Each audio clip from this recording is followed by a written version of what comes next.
ओम नमस्ते। हम पुनः एक बार फिर निर्गुण निराकार, सगुण निराकार, सगुण साकार ईश्वर रूप के संदर्भ में परिचर्चा करते हैं। तो पिछली वीडियो में हमने सगुण निराकार रूप को ख्यापित करते हुए कुछ व्याख्याएं प्रस्तुत की। आज हम निर्गुण निराकार ईश्वर रूप के बारे में परिचर्चा करेंगे। श्रीमद् भगवत गीता का एक ही श्लोक, जिस श्लोक में तीनों ईश्वर के रूप ख्यापित हैं।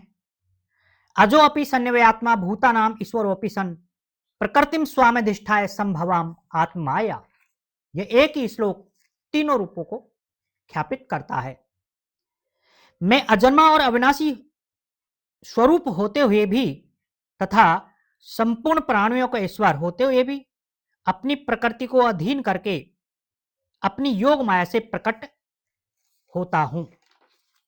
ये श्रीमद् भगवत गीता के चौथे अध्याय का 6वां श्लोक है। वैसे हम जीव भी निर्गुण निराकार ही हैं।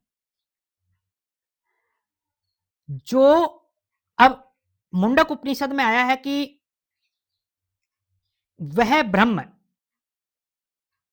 ब्रह्म इंद्रियों से ग्रहण नहीं किया जा सकता। उसका कोई वर्ण, गोत्र, हाथ, पैर, नेत्र या कान नहीं है। वह नित्य, सर्वव्यापक, सूक्ष्म और अविनाशी है। रामचरितमानस में भी तुलसीदास जी महाराज कहते हैं, बिनु पद चले सुनई बिनु काना, कर बिनु कर्म करें विधि नाना। ये श्रीमद् भगवत गीता का 12वें अध्याय के अंदर तीसरा और चौथा श्लोक में ये त्वक्षरम निर्देश्यम अव्यक्तम परिउपासते। जो साधक अक्षर, अनिर्देश और अव्यक्त निराकार ब्रह्म की उपासना करते हैं, वे भी परमात्मा को प्राप्त होते हैं। इन प्रमाणों से यह स्पष्ट होता है कि निर्गुण निराकार ब्रह्म इंद्रियों से परे, त्रिगुणातीत, अव्यक्त, निराकार, नित्य और सर्वव्यापक है। जैसे मुंडक उपनिषद का, कठोपनिषद का, श्वेतर उपनिषद का जो अध्ययन करने के बाद में इस बात को देखा गया। कठोपनिषद में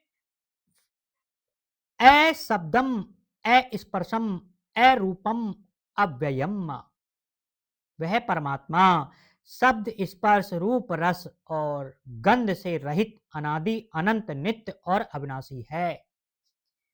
श्वेतर उपनिषद में न तस्य प्रतिमा अस्ति, उसकी कोई प्रतिमा नहीं है। उसकी कोई प्रतिमा, तुल्य रूप या समकक्ष आकृति नहीं है। इस तरह से आज भगवान का निर्गुण निराकार स्वरूप के बारे में हमने परिचर्चा की।